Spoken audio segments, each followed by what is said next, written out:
He pōkeke unuku I tū ai he tāpu I tāmaka I tau ai. Tēnā koutou, tēnā koutou, tēnā koutou katoa. Ngā mea o koutou ke o koutou kāinga, haumai. Ngā mea o koutou kua haumai koutou ki roto ki tēnei pokapū o Māori land, o whenua Māori land, o whenua taurikura, nau mai, haumai, tēnā koutou katoa. Hare mai te āhuatanga ki o koutou ki o tātou ai sua maha. Nā, ko te whānau tahu I tērā, e tangi ana haere rā e G. Ko te whānau puketapu tērā, haere rā e kara. E kore rā rātou e ware tia, nō raire rātou ki a rātou, tātou ki a tātou ngā mana whakaheke mai tēnā koutou, haumai koutou ki tēnei wāhi, whakawhiti kōrero, whakawhiti whakaro, e ki e nei ko native minds. Ka mutu mai te mahara, mai te hihiri o mahara, a huata ki te whakaaro nui a tainua ki tona whakakākahutia ki tēnei me ki te kupu. Ka te huanga mai tēnei o te heningaro take. So welcome to Native Minds. Welcome to Native Minds, welcome this Matariki. Such is the import of this occasion, me taki pēnei au. Ka hihiri ngā kau, ka whakaoho wairua ki whitirere ki te kauwairunga, ki te kauwairaro, ki a tāwhia, ki a tāmaua, ki a ita. I roti a rua I te pukenga, rua I te hora, rua I te wānanga. Kia are mai a taringa ki te whakarongo, ki o hōmiru a kanohi ki te wānanga. Kia mā hora a hirikapo. Kia puta ki te haiao, ki te ao marama. Kia hui te kina e te rā, kia puhia e ngā hau e te hao ngā tupuna. Hei aha koia tonu ko te oranga, o tōku ao tangata e. Now, if I was to put that into Pākehā, I might say something like, how's it go? Hey, diddle. No.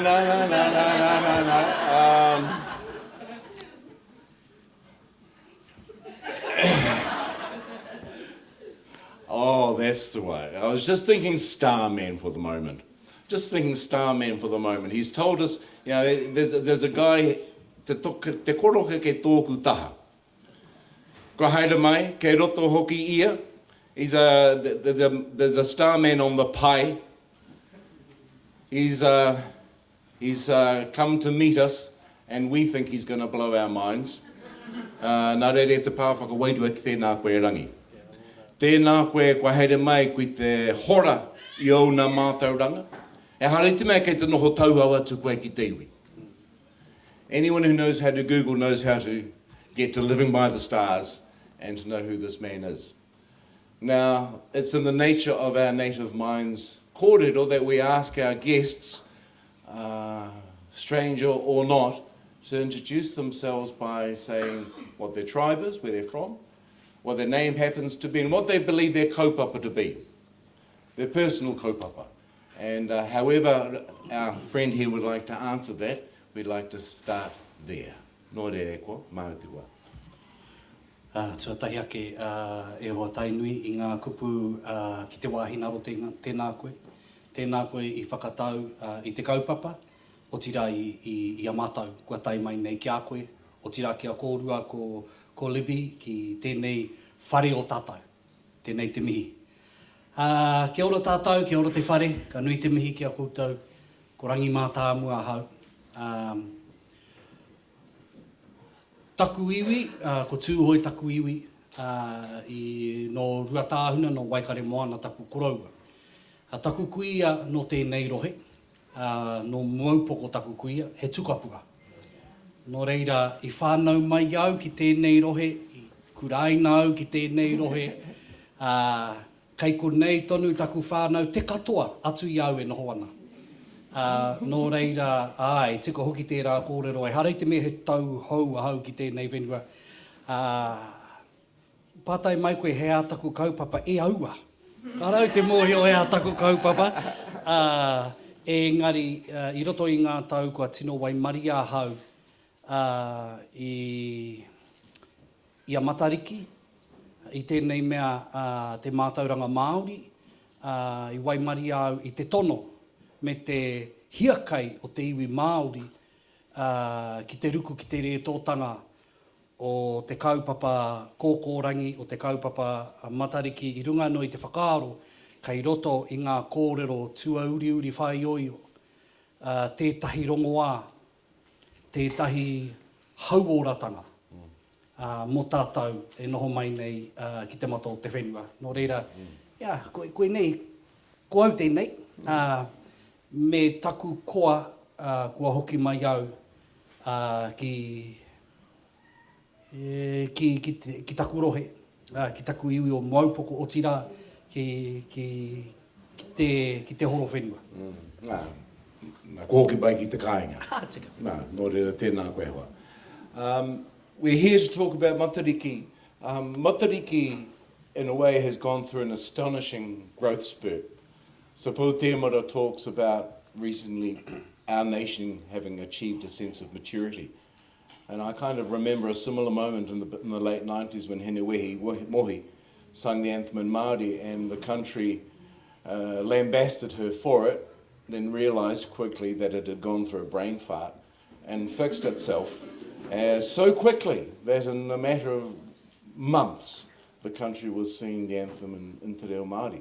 The speed of that speaks to a growth spurt of a nation in maturity, and in some ways we've seen the speed of the uptake of Matariki with no small feeling of pride. And so Rangi is here today to perhaps offer a few thoughts where his mind is at the moment. I mean, they talk about Matariki being a holiday. Engari mo tērā. Engari mo tērā, bro. And so we'll ask Rangi to just say what happens to be on his mind for the moment, and then I've got a few things I'd like to ask of him. You guys may have a few things that you'd like to ask of our brother as well. So, ko te mea nui ko te whakawhiti te whakaaro. E harai te mea kai te rapu noa I tētahi whakatau kōrero, whakatau ki, e ka. We're just putting it out there to have a think about and just to sup on the takings of our native mind. And so I turn to this native mind, bro, and ask you to kick it off. Kia ore hoa. So I guess I've been contemplating in the last little while, in terms of Matariki, what it means for me personally, and what it can mean for us as a nation. I think that I just want to start off always by saying that the knowledge that I share is the perspective and the understanding that I know. It's not the only way, and I think Matariki is more a platform than it is actual hard and fast. This is how it should happen. There are so many tribal, regional variations and adaptations, and that shouldn't be seen as a one versus the other. It's actually the diversity that gives us a real richness and a real sense of ownership of these celebrations and the way that we understand our own knowledge basis. So for me, I always openly share what I was part of when I was growing up, what was given to me, and but I do that openly, but I always let people know this is my knowledge and it comes from this space. This is in no way a challenge to anyone else, in no way, because Māori, we're so diverse, you know, we often get lumped in together as being the same, but as Māori, we know that there is a lot of diversity from one end of the country to the other, and all of our own ways of approaching stuff. And one of the wonderful things for me that I've seen happen this year, and it's something I'm just totally in support of, is how regions are actually taking ownership of the way that they want to celebrate it. And I think the holiday's great. The holiday is a little bit of a, it doesn't really fit into the ideals for me of Matariki, because Matariki is a period as opposed to an actual day of a holiday. And I did ask for 8 days. But the Prime Minister said, you're getting 1 day. But I think in that, it's for me just getting it back out into regions for them to take ownership of, and them to determine. Yes, we have a holiday as a nation there, and it's a growing and hopefully a growing part of our ongoing national identity. But here in this region, this is our kōrero. This is what we do. we're going to own it. It doesn't matter 9 stars, 7 stars, 12 stars. It doesn't matter puanga, matariki, rehua. What matters is we maintain our Mātauranga Māori. You know, this is the first introduced Indigenous holiday anywhere in the world. We are the first to do that. And for one day, we stop the entire nation to acknowledge Mātauranga Māori. We stop it. You know, we stop it, say, hang on, this is us. I was reading this quote and it said, if you truly want to know the values of a people, consider what they celebrate and how they celebrate it. When I was growing up in Levin, we used to build a guy out of straw, wheel him around in a wheelbarrow, have people throw money into the wheelbarrow. I think my dad might have been drinking while we were doing this. Then they used to hang him by his neck in a tree and set it on fire. That was our celebration. We had none the wise of what we were doing, but we've imported all of this stuff to underpin our values. Matariki, puanga, they are set on traditional values of unity, collectivity, environmental awareness, coming home, whakapapa. Not only remembering those who have made us who we are and celebrating who we are presently, but for me, more importantly, it's about understanding who we want to be in the future. So for me, that's what Matariki is and the things I've been contemplating. In terms of this, the success of Matariki has just taken off. I mean, there are as many stars as there are in the sky, there are that many things happening around our country. The most beneficent change in our society has often come at the behest of Māori proactivity with Pākehā allies. What do you think Matariki is doing in terms of extending that proactivity into other areas? You travel, you know, you meet a range of people, you know. Legislation can only do so much with regard to people's attitudes. And in a way, you're kind of ambushing people's attitudes by a kaupapa that works on the ground. So how is that? Why is that growing so fast at this time in New Zealand's history, and where's it going, do you think? I think we're fortunate enough to be in an incredible time where there is real fertile ground for these types of kaupapa. I think in an age where we're starting to see some of the fundamental flaws in capitalism and industrialisation, we're seeing what I believe to be the second renaissance of Māori language and culture. And we've gone from culture and language now into practice. And that's what Matariki is, it's actual practice. And we are, and I'm not discrediting other kinds of practices that have gone on, but there's been a bit of a shift. And I've felt it. I think that we've hit a really important turning point in who we are as a nation. For so long, we've looked over to Great Britain to find who we are in terms of our identity without even looking in our own backyard. Now we're starting to look at our own culture, which is rich and diverse. One of the wonderful things about Matariki though, and if there's anything that I hope happens is it stays this way, is it transcends politics. It transcends anyone's personal agenda. No one owns it. You know, even though my name's Rangi, my actual name, and not like because I grew up here, everyone knows me as Rangi, my actual name is Rangi Anihu, you know, misty sky. Bloody hopeless if you're looking at stars. My dad reckons that he gave me that name because when I was born, he said it looked like I didn't have the foggiest idea about anything. I think that we are really starting to grapple with some things like, you know, the shifting in the climate. You know, we're starting to grapple with some massive social issues, and we're really seeking a nationalised kind of who we are, Aotearoa, form of identity. And I think Matariki speaks directly into that. Ka tahi ka rua, I think, And you know, no disrespect to any various beliefs in terms of religion or spirituality. I think Māori were Christianised relatively early and have gone through a process now of a new generation who are seeking to reconnect with a more traditional form of spirituality and reconnect with our atua Māori.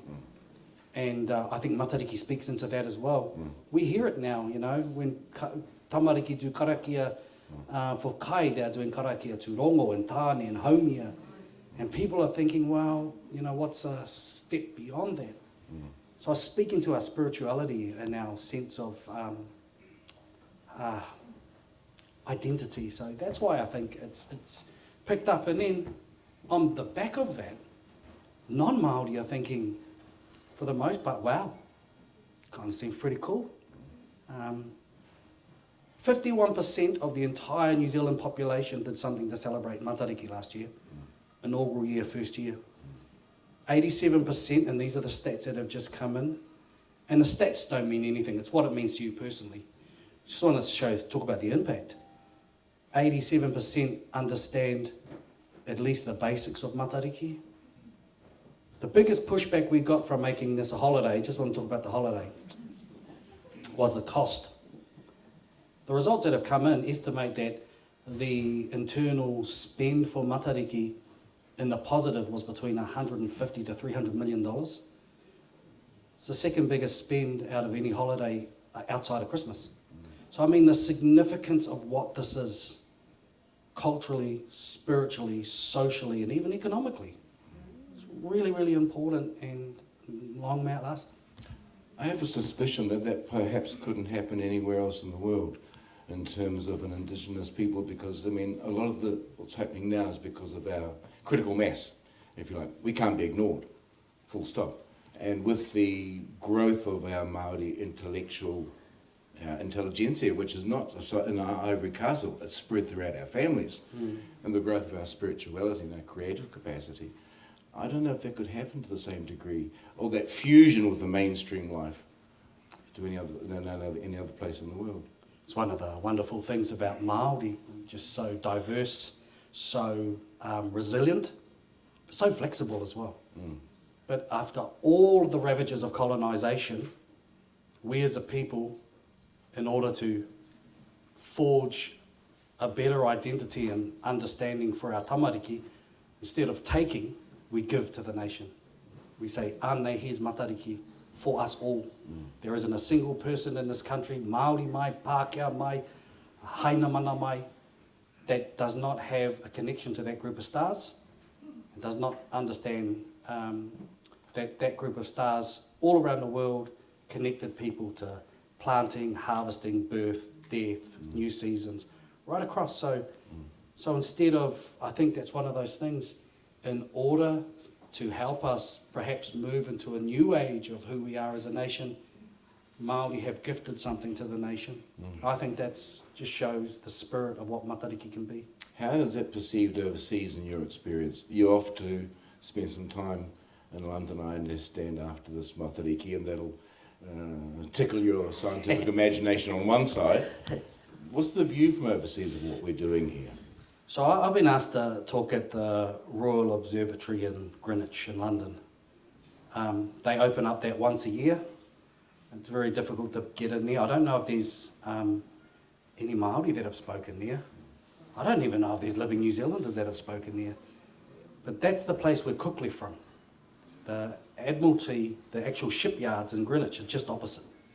And so they had an influence in Cook coming here to view the transit of Venus, and then further down here Mercury, and looking for the great southern continent.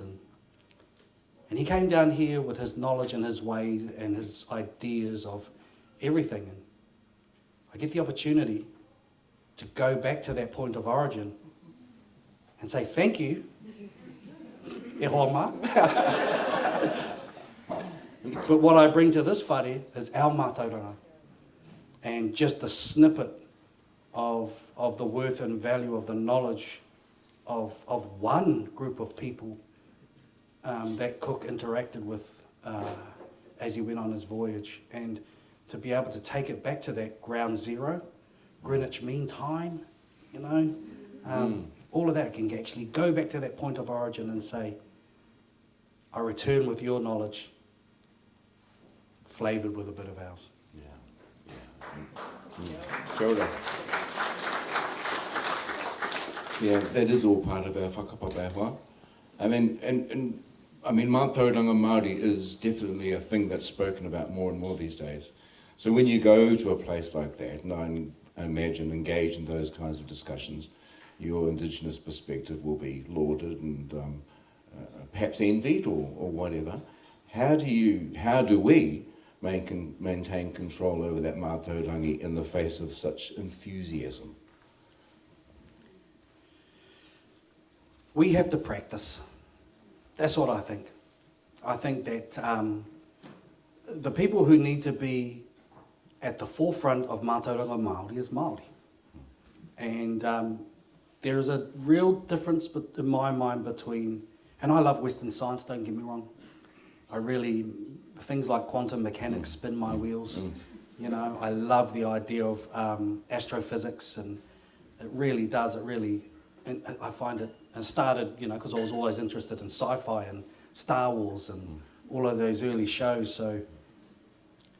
But the difference between that knowledge system for me and for what we do as Māori and Mātauranga Māori is that it's knowledge and practice are not separated. They actually go hand in hand. And that's one of the things that I think we need to ensure that we don't lose in this journey, is that we maintain our practices and we practice. Got a few gentlemen here, and you know, they are tohunga with their own kōrero and their own rights, and I was talking to them outside and they're doing the carvings here. Now they're absolute knowledge experts and a prime example of the merging space between knowledge and practice. The likes of Fane and Jason and koutou, mihi nui kia koutou. But they're an example of how that has to be for us. We can't just know to know. We've got to know to practice. And that's for me the difference. Because by practice, it actually forces you to engage and connect with that knowledge base. Western science is often the realm of guys with big fat spectacles and pocket protectors, and they say, we're warming up the globe, and everyone goes, yeah. Because there's no connection between the knowledge and the practice in everyday life. Mātauranga Māori go out there and they say, this is the time to plant. I guarantee you people will be getting in their gardens because there is a connection between what the tohunga is saying and the practice of the people. One of the, you talk about the new worlds that we're coming into. One of the things as a people we're coming to terms with is how we deal with tapu and say going to a tangi on Facebook, for example. Okay, that's one thing. We're in a sense trying to, at a point where we're creating tikanga for a life off planet, whether that's in cyberspace or whatever. I discussed this with a friend of mine the other day, Maru Goddard. And I said, you know, in a way, in the future, because we've got the James Webb Telescope doing all its stuff, showing what's out there, all this new stuff about quantum physics, quantum computers on the way, that world is exploding as well. And so in the distant future, we are looking at a life off planet. And Maru said to me, ka hore kau tōna wehi, because she's just moving from Papa Tuanuku's realm to Rangi Nui's realm to live. So in terms of practice and tikanga, what kind of implications are there for us? Because in a sense, you're laying a platform. Tika. You know, I always think to myself, we think, oh, we're going into new realms. Well, actually, Māori, from a cultural perspective, we've already done that. I mean, Tāne went up and down into the heavens a few times. We have different tipuna like Tamai Waho from Maiiwi, who came down, Te Maunga, who came down and married Hini Pukohurangi and had my whole iwi. So this idea of going up and down into the cosmos and into space is something that, you know, the tuna, the tui, the koko, the kereru, all of these things, the kihiki, insects, different creatures, different plants, different species, they actually have an origin in the cosmos. So in terms of that connection, for me, it's just same practice as normal, really. But I think with the new technology, yep, we'll have to adjust in terms of some of our tikanga, but You know, that's the wonderful thing about us. You know, Māori are really resilient and really flexible, right? And I love the way that we can bring something in and make it Māori.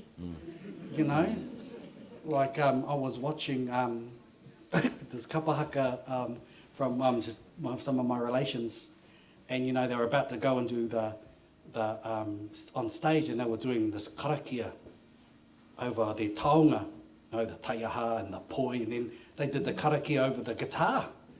I was like, Then I thought to myself, that's so Māori, you know, we incorporate these new things. So, yeah, I think we're pragmatic, and that's what I really enjoy about that element of our culture, is the ability to adapt and shift.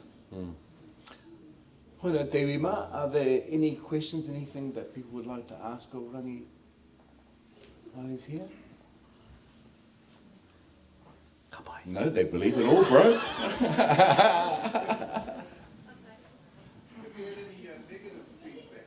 Okay, the questions with regard to negative feedback, pushback, if you like, to Matariki. Some particular political parties, yes. I won't really want to mention their names, but they have their moments. Sometimes as Māori, we can be our own worst critics. And in fact, it's been easier to work with non-Māori than it has to with Māori at times. You know what cracks me up, it just makes me laugh, is that when Elson Best puts out astronomical knowledge of the Māori, that is a non-Māori, non-practicing non-Māori, who writes about things Māori and puts it out there, stands for, since 1915, over 100 years, no one says a thing. Yet, when a tūhoi, real Māori speaking tūhoi, who descends from the people that handed this knowledge down, puts out a book in both English and te reo Māori, saying, this is my version. Next minute, everyone's an astronaut. And you get things like, oh, that's not how we practice. Kawehara mai me o kōrero tūhoi ki konei whakarereke i te ahu o te ao. We become really, really protective, and it's really sad sometimes, because I think there are no boundaries on knowledge. It's not as if knowledge stopped on one side of the road and river and didn't go to the other side. And I think our tīpuna, my tīpuna who wrote the manuscript that I have, that korau learnt in Aotearoa, he learnt in Tūoi, he learnt in Tainui, he spent time in the East Coast and moulded together the kōrero that I have. And so I think they shared and moved around a lot more and learnt off each other. But we've become a little bit, a little bit perhaps over zealous in the way that we think anything that's different from what we know is not an opportunity to learn someone else's knowledge, but actually an attack on your knowledge. I'll be very, very careful. I never, ever, ever take any public forum to speak ill of anyone else that has different kōrero. I think if you've got different kōrero, that's so good, it makes us richer. But sometimes it does happen in some spaces, and I think that's one of the sad things. So that's perhaps the only real pushback has been from some of our own. Koe no kei te pai, still got a holiday. But do you think there's pushback too? I mean, a lot of the politics is the same old, same old. Whether you've got the hubris on the extreme left, you've got the hubris or the bigotry on the right. And a lot of it, even with certain parties, imitating the Trump make New Zealand great again, kind of appeal to nostalgia in the face of a lack of imagination and a lack of vision. It seems to me that there's pushback coming from there, less to Matariki, but to the ideas that it spawns amongst our people and our nation. And that's where I see pushback too. Yeah, there is a little bit of that, and I'm really, really working hard to keep it out of that political realm. I think I'm really trying to struggle to find how you find a negative element of Matariki. Really am. You know, it's about people coming together and feasting and spending time with family and this year we released a theme, Matariki kāinga hokia. Matariki kāinga hokia is really Matariki calls you home. When Matariki rises, it calls us to be back home with the people who we call home, the place that we call home, and that's double-edged. Because the idea is not only it calls you home, but it also asks you what's your responsibility to the place and the people that you call home. No hia nōtaki. What's our responsibility to our environment? What's our responsibility to our community? What's our responsibility to our kin? What's the responsibility to those who are less fortunate than us? And what are we going to do about it? What's our responsibility to our reo? All of these things are in the notion of Matariki kāinga hokia. Matariki calls you home, but it doesn't call you home to be like not connected. It asks you to come back and be connected to where you're from. So I'm really trying to find the negatives in it for people to start picking holes, but you never know. Tēnei me te tangata. He kōrua no, he pātai no?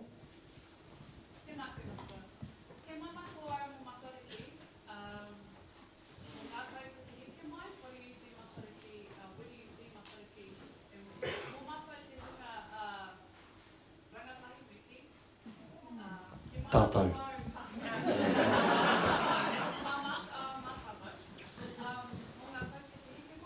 Anā ko te pātai te whakaore hara i a te āhuatanga o Matariki i roti ngā whara ke te heke mai. Te tahano hoki rā ki tā te rangatai. Tino pai tēnā pātai. Me pēne pēr taku kōrero, kei a koe te tikanga. Pono. I've been thinking about this for a little bit of time lately and really contemplating this and speaking about this with some of my friends. That for me, I think that my contribution to this space has been one of establishment and allowing it to be launched. But I honestly believe that at times someone can cast a too big a shadow in a space and not allow others to grow. And I really think about that because I've seen that in my own lifetime. And you know, I said it the other day in this interview, I said, I don't want to be that uncle that everyone's waiting to die so they can do something. And I don't mean that disrespectfully, but you know, I think that my job and perhaps my role needs to actually come to an end so others can take it and carry it how they want to. For me, as long as those major themes stay the same. Number one, we remember and reflect on those that we've lost since the last rising of Matariki and honour the legacy of them in us. Two, we celebrate with feasting and merriment and getting fatter and resting and taking time to reconnect properly. And then we look to the future. However your generation sees that as fit, I think I'm very, very wary about telling people how they should do something. I more focus on these are the values. Kei a koutou te tikanga. I have my own thoughts.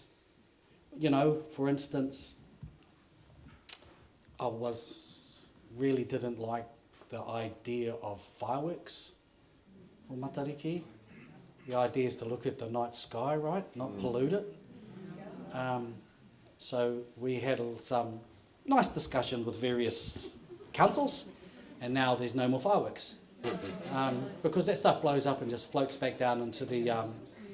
But then I thought to myself, well, who am I to tell them you shouldn't celebrate like that? And then I thought, but does it match the values? So we set the values.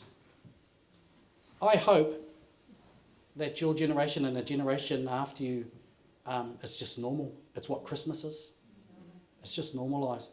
And our kids don't have to learn about Matariki. They celebrate Matariki their way. Communities do it their way.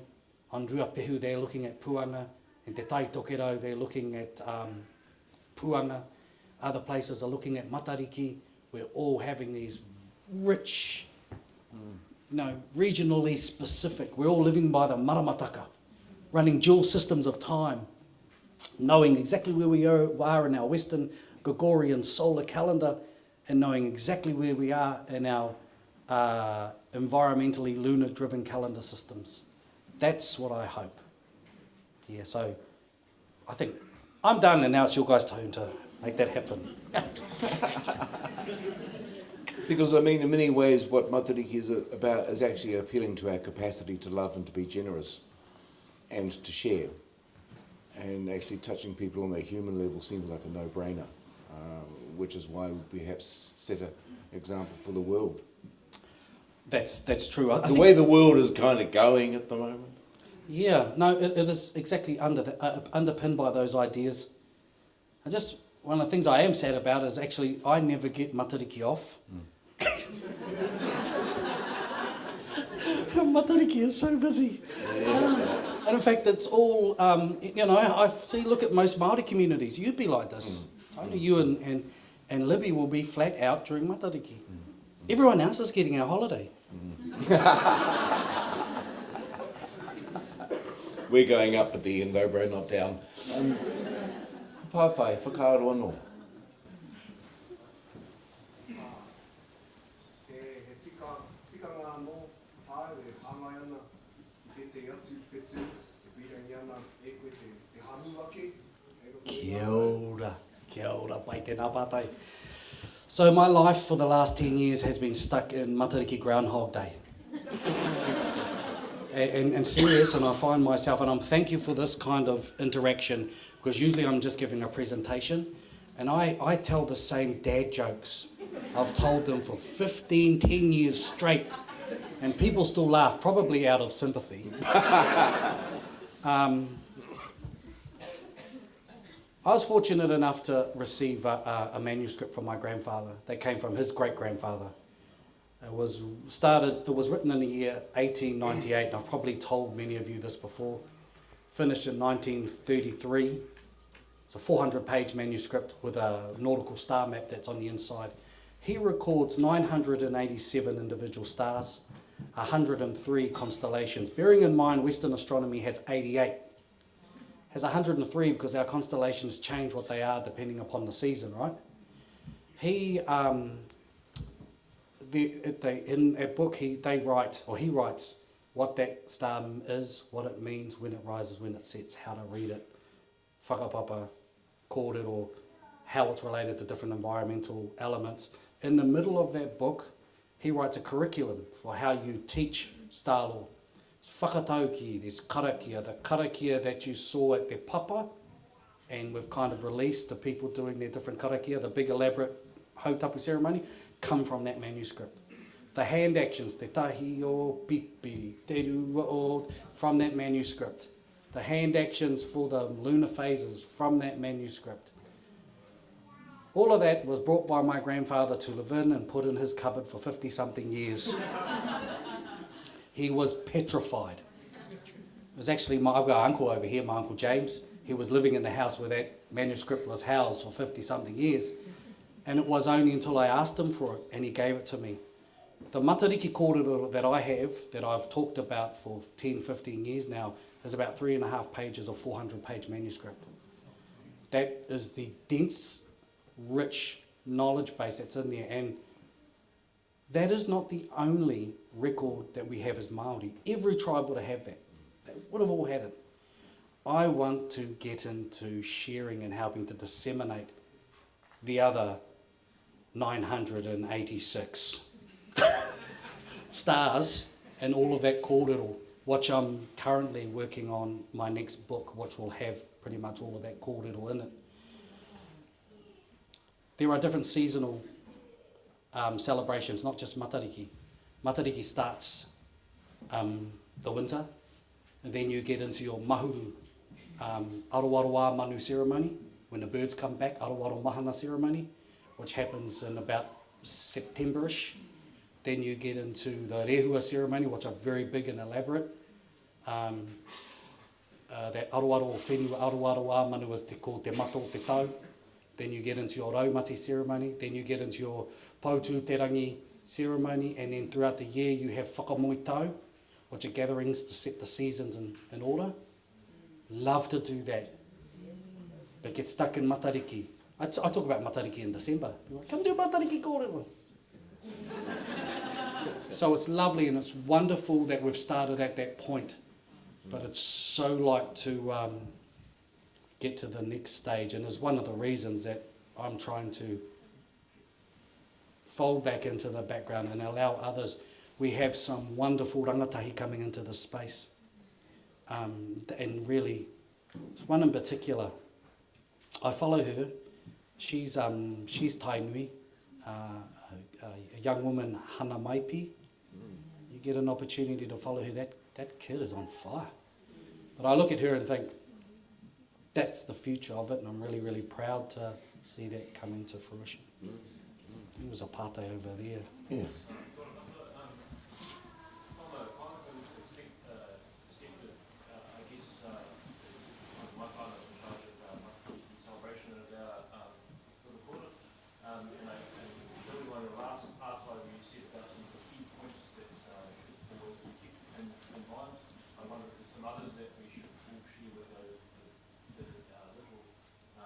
Matariki to instill passion, I suppose, more passion, some of the key points that you could offer.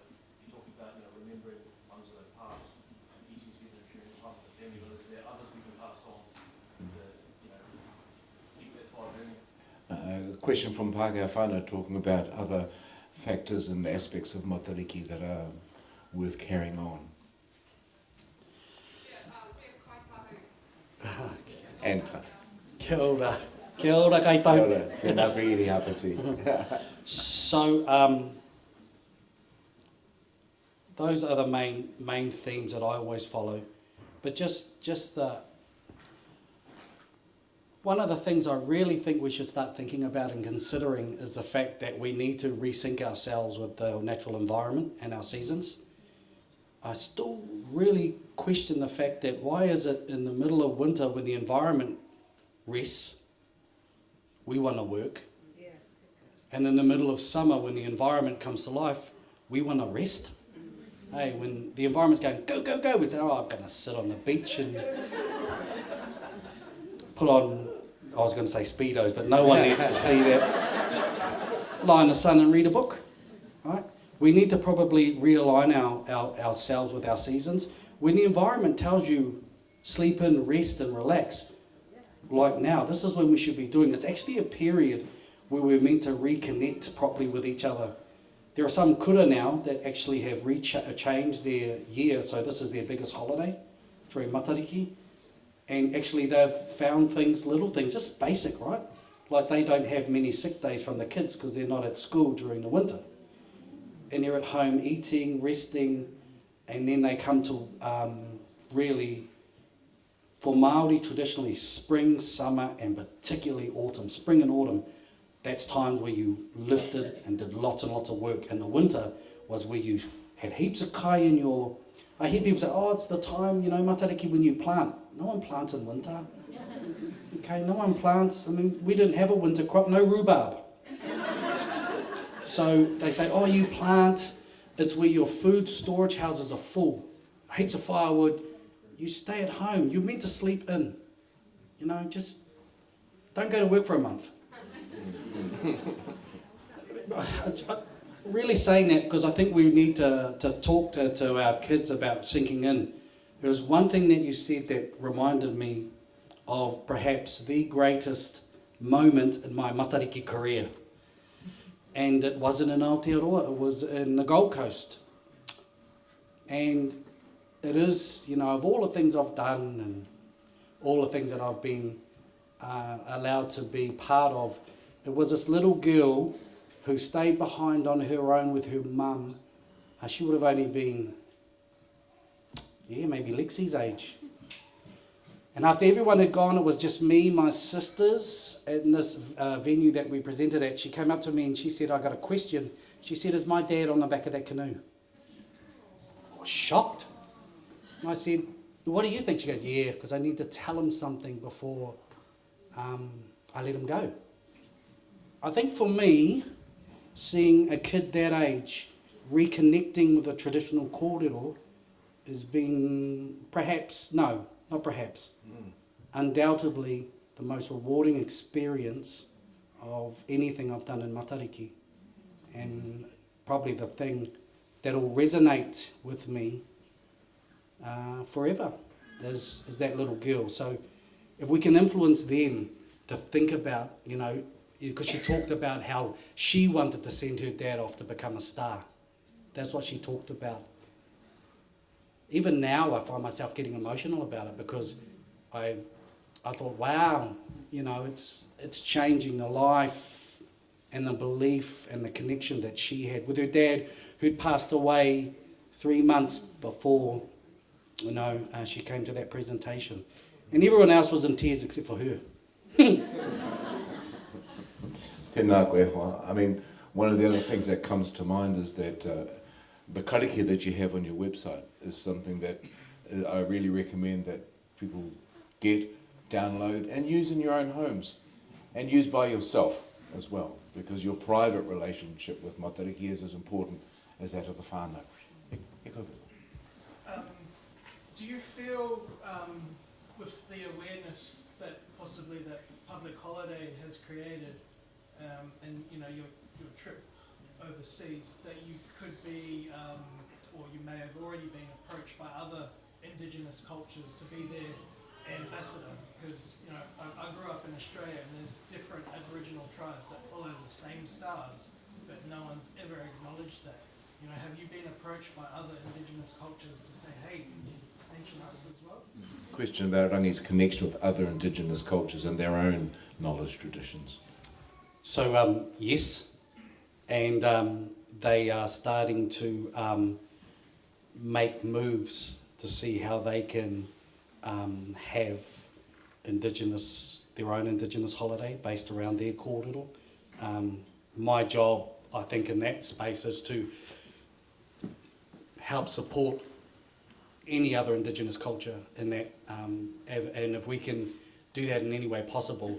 I'm really fortunate to have connections with the native peoples in America and South America. But one of the places I was fortunate to go for a number of years is Hawaii, and in particular to the island of Kaholawe, which is off Maui, which is a sanctioned island. You can only be invited out there, and that's where they celebrate their makahiki festival. You know, makahiki, when cook turned back up and they killed him. I went there. We had kōrero here about how Matariki was celebrated here. The feeding, the hautapu. That's called. It's so referenced in so many places, all right? The cooking of food and referencing and feeding Matariki. That haka, ko te hautapu e rite ki te kai nā Matariki. Ko te hautapu, the sacred food, rite ki te kai, prepared as food, nā Matariki. So for Matariki. So I had to go there though to actually see them practicing it. And actually when I saw them practicing it, I thought, wow, we should do that. And so even though the last reference I have of that happening with my own people is 1932. And then it stopped. And now we've brought it back. And I think, so wonderful. I mean, I thought it would be hundreds. There are thousands of hautapu happening around the country. Not just the big ones, because not all of us have 12 tohunga in our basement. That's why we produced that little booklet. If you're interested, matariki.net. There's a booklet, just basic lines of how to do a hautapu if you're interested, in te reo Māori and in English.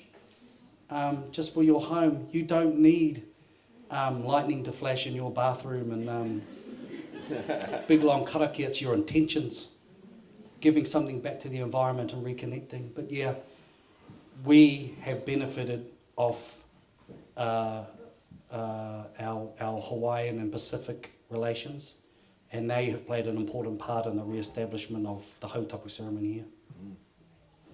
Kia ora, ka pai. Tēnā. How Ōtino whakatauki e hāngai ana kia Matariki? Question about his favourite Matariki proverb. Ooh. Paiki au te wairua o te kōrero, te ope o te rua Matariki.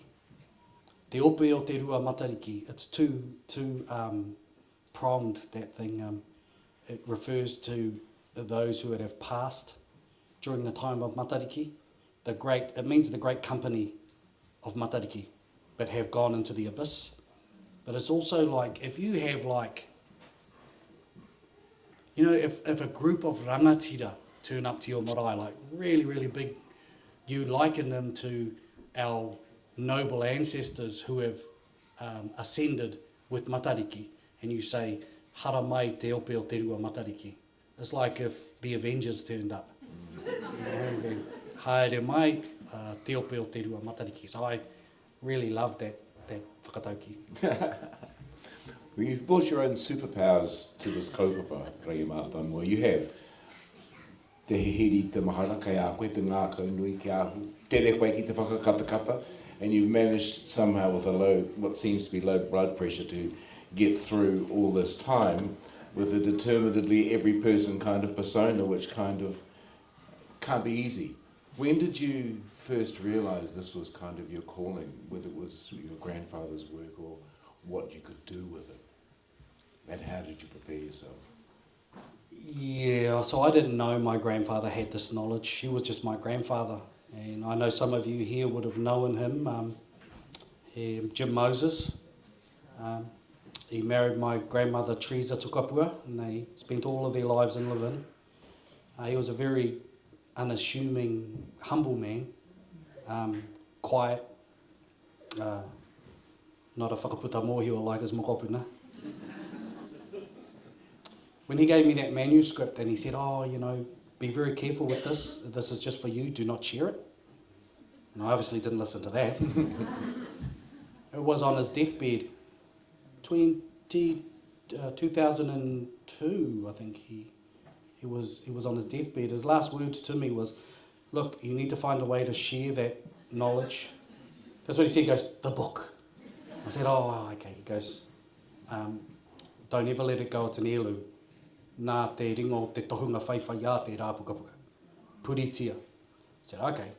He goes, ko ngā kōrero kei roto. You need to find a way to share that knowledge. Knowledge that isn't shared isn't knowledge. His last words to me. And so I took that as a mantra, and I've tried to share that. I've tried to share it in two ways. I think the difference between, for me, knowledge and wisdom is knowledge is knowing stuff, and wisdom is having the humility to know how to share it. And I think that's kind of the spirit that I've really tried to, in my own work, it's just come so natural. I found myself falling into this space, no pun intended. Mm-hmm.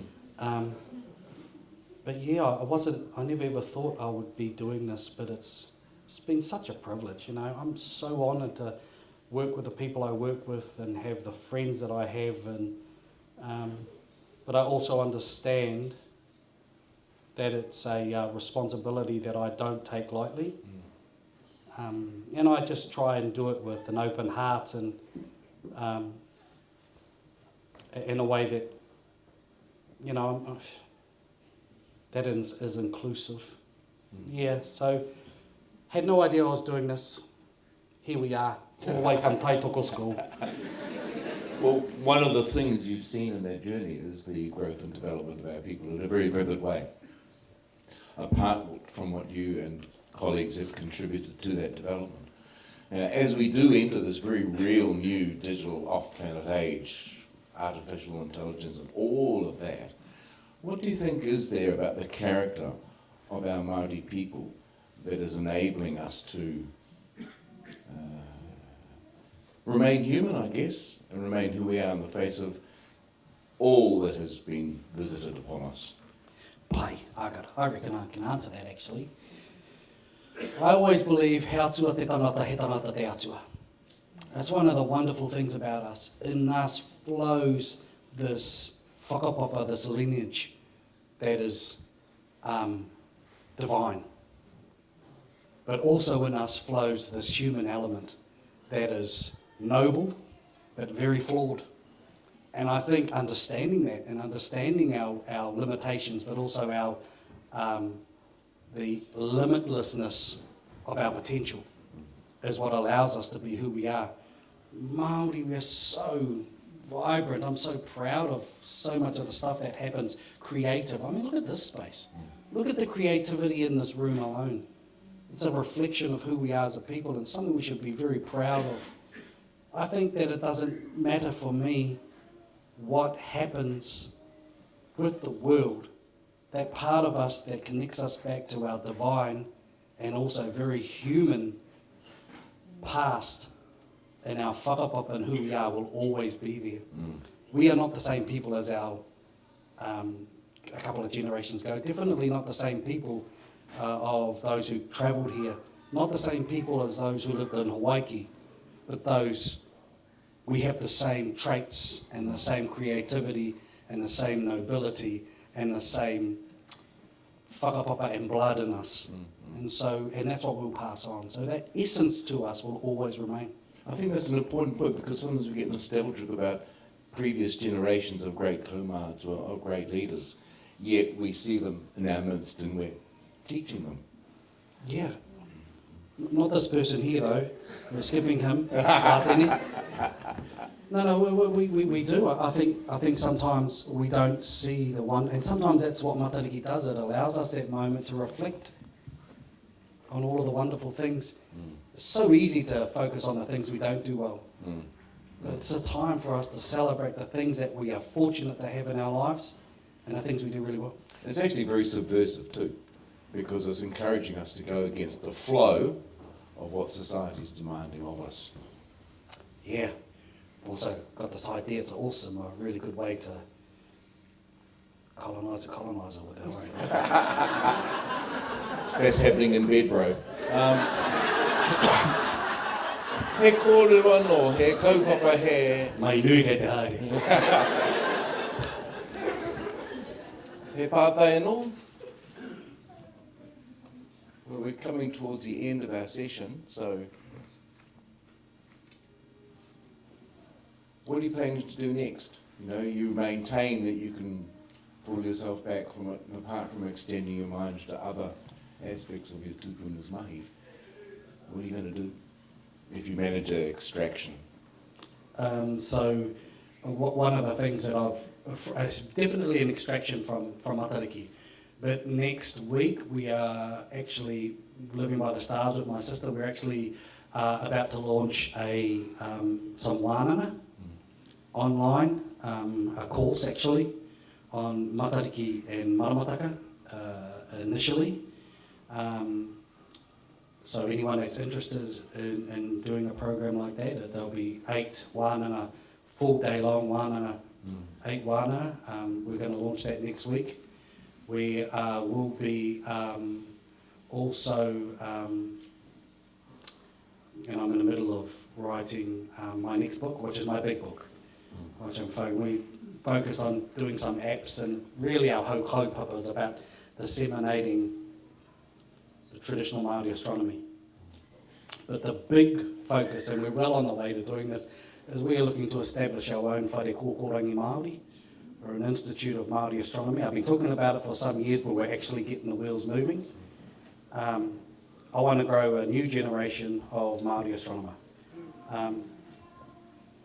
To share the kōrero that I have with them, but for them to go back into their own communities and be the leads in their own communities.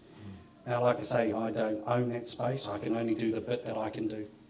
And hopefully we're able to produce where this kind of knowledge is normalised and people have that ability to go out and be the leads in their own community. So that's really what's on the cards. A bit of a sleep as well. Definitely. Gosh, it must drive you back being on the road all the time for so long. I was 42 weeks on the road last year out of 52, and this year's a little bit worse, and it is difficult sometimes. It is difficult. What's a snapshot of the kinds of things you'll do in a week? I'll give you where we are from now until the next week. So here today, leave my niece that has her 3rd birthday as soon as we leave here. So going back for that, hang out with my parents. I'm at Massey Monday morning, drive back to Hamilton. Tuesday we got the Aotearoa conference out at Hamilton, speaking at that. Then I drive back straight down to Wellington. Kōrero Tuesday night out at Whitireia with Ngāti Tō and Te Aotearoa, waiting for Matariki to rise the next morning. having the hautapu ceremony that morning. This is Wednesday. Matariki Awards that night. Thursday morning, drive back to Rotorua, dress rehearsal. Friday morning on Nomo Taha, national broadcast. Saturday morning, Ruatahuna, hautapu ceremony there. Drive to the airport, fly down to Hailey at Te Papa, do some kōrero there, fly back that night. Sunday, fly to London. Bang, bang, bang, bang, bang. So yeah, pretty full on. Well, I think it's a compliment to our country that we have someone like you doing what you do. Nō reira kei te tuakana kei te pāwhakaweiru o te kaupapa, e ko e rangi tēnā koe. Hei re pai koe me au mahinga katoa, wau wawata, mau anō me mo tō whānau ana hoki rā, e kia kaha ki a koe tiaki rā i a koe, mahi nui tēnei, nō reira tēnā koe. Nei rā mātou, te tuaroha ki a koe mau, ko peka mai te whairiki nei, I au whakaaro mo tēnei wahanga nui o te tau, I rungi te whakaaro nui mo te wā ka heke iho nei. Me ona painga katoa. Nō reira hoa tēnā koe. Hoina te iwi mā, he pātai. He kōrero e rere haere ana ki te kia kaua e whakamahi I ngā kupu o te rā, pērā I te rāhina, rātū, rāhaka, o te rā ngā kaupeka o te tau, ara te hokitāpea he puka. Kare te moni o te take, engari ko etahi wāhi ko aukati I awa kupu. Tēnā koa whakamārama mai, te hanga te whānuita no ngā kōrero. He kōrero e pāna ki ngā ingoa Māori tūturu mō ngā rā me ngā marama. Okay, this might take a little bit of time, this one, just because we're going to talk about a little bit of science, but that's a really good question. So first and foremost, what we have done in recent years, and particularly since the revival of Matariki in the 1990s, we started getting these Matariki calendars, right? And what they would do is they would take the names that we have for our lunar months and put them onto the solar months. So Pipiri, June became Pipiri, and then July became Hongomoi. And we thought, oh, well, because that's what they are. They're not the same thing, right? So one is a solar month and one is a lunar month. So what we've done is we've taken these lunar specific months and banged them over the top of the solar year. So, you know, on the Earth, where the sun's there, and it takes us 365 and a quarter days to go around the sun. That gives us our year. That quarter day, right? Every year, quarter day, then half day, then 3/4 day, and every fourth year, February, we bang an extra day, right? It's a leap year. We're all doing it. It's easy. Right? When you're following a lunar calendar cycle, it only has 354 days. That's it. 11 days shorter. I hope this makes sense. So in 2 years, it's 22 days shorter. In 3 years, it's 33 days shorter. Now, if you keep following the lunar months sequentially, you're going to get out of time with your seasons, your summer and winter. The leap year Pākehā, the extra day in the February every 4 years, is to ensure that we reconcile our calendar system with the sun. Our ancestors did exactly the same year, but we didn't add a day, we added an extra month every 3 years. So our calendar system goes 12 months, 12 months, 13 months, 12 months, 12 months, 30 months. And we did it on the visibility of Matariki. 3 years ago, went outside, Matariki was really high in the sky during Pipiri in the correct lunar phase. Ooh, Matariki celebration. Last year at Te Papa, when we went outside, because of the slippage in time, right, those different days, Matariki was just off the horizon in the correct lunar month of the correct lunar phase. Woohoo! Celebrate Matariki. This year, Pipiri started in May, right? And when you went out in the correct lunar phase, it was still under the earth. People were saying, Hari Matariki, it wasn't even in the sky. So we add an extra month and we wait for the correct lunar phase of the new month. We're in it right at the moment. This month is called Ruhanui. It's a twin month this year, Pipiri, Ruhanui. And what's happened is now Matariki has returned to a high position and we wait for the correct lunar phase to celebrate Matariki. I hope this makes sense. But what Matariki does is go high, middle, unseen. High, middle, and we're inserting that extra month in every 3 years. It's the same reason that Easter shifts up and down the calendar for about a month every 3 years or so, because Easter is accounted for or determined upon because it follows a Jewish lunar calendar system. That's why it shifts. Same for us as Māori. So what I'm saying is, we're in Ruhanui, not July. So we shouldn't be using our specific lunar calendar month names and putting them on a solar month. If you want to talk about June, talk about Hune. In July, Hurai. And we need to stop doing something like saying it's the 21st of Pipiri. There's no numerical number attached to Pipiri. We are in kore tuatahi o Ruhanui. No, kore whakapiri.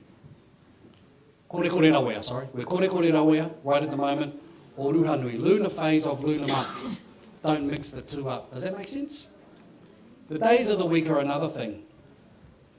In the 1990s, I loved Te Tau Te Whiri. My koro was in charge when this happened. My grandfather and Timoti are first cousins. So he was in charge. And they thought, let's make the days of the week more Māori. Even though we didn't have days of the week, right? We had lunar phase and lunar month. So even though we had Monday, Tuesday, Wednesday, Taite, Paraire, we decided, well, where does Monday come from? It's actually Babylonian, if you trace it all the way back, Moon Day. So they said, well, Hina's one of the names for the moon. Let's go to Ahina. Cool. And they're like, well, what's next? Tuesday is Tews from Norse, but it actually originates out of the god Mars, which is the Roman god of war. Well, Tu's the Māori god of war, so let's go to Atu. And not only that, let's change the name to Mars to Mātāmua. Even though it had a traditional name and it's not connected at all to war, some places they'll call Mars Mātāmua. That's only since the 1990s. So what we're starting to do, kei te whakawhenumi, i te whakaaro Pākehā me ngā tikanga Māori. Kei tiki atu au, whakawehewehe ngā mea mena, kei te hihia koe te kōrero pipiri, ka whakaaro lunar phase of lunar month. If you want to talk about your Western calendar, just stick into those borrowed terms. Hurai, pēpuere, ākuhata, hepetema, and mane ture wenereta. Does that make sense? That's why I've been advocating that I think we need to change our mindset around our timekeeping systems. Sorry, Hoino, thank you so very much for your questions and for being here today.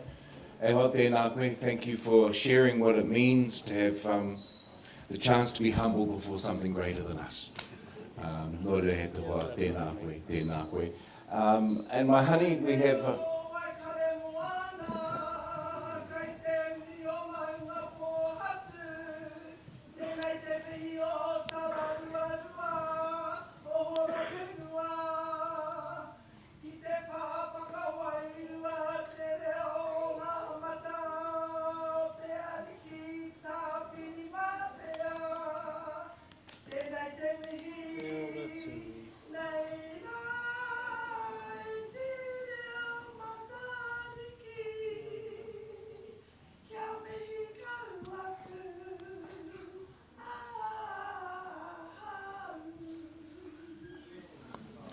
Tēnā koe, kāroha ake.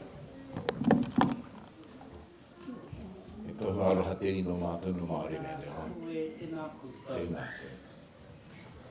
Hoi no teiwi, ko tai ki te whakakapinga o tēni o ngā wāhi kōrero mō Native Minds, tēnā koutou. Keep your ear out, your eye out on the Māori Land website for all that's coming up during the Matariki celebrations. Tēnā koutou. Tēnā koutou rā kei ngā kāinga e mihi ana ki a tātou katoa. Uhi, wero, pau mai te aroha nui, haungi e, hui e, kai ki e. Kia ora.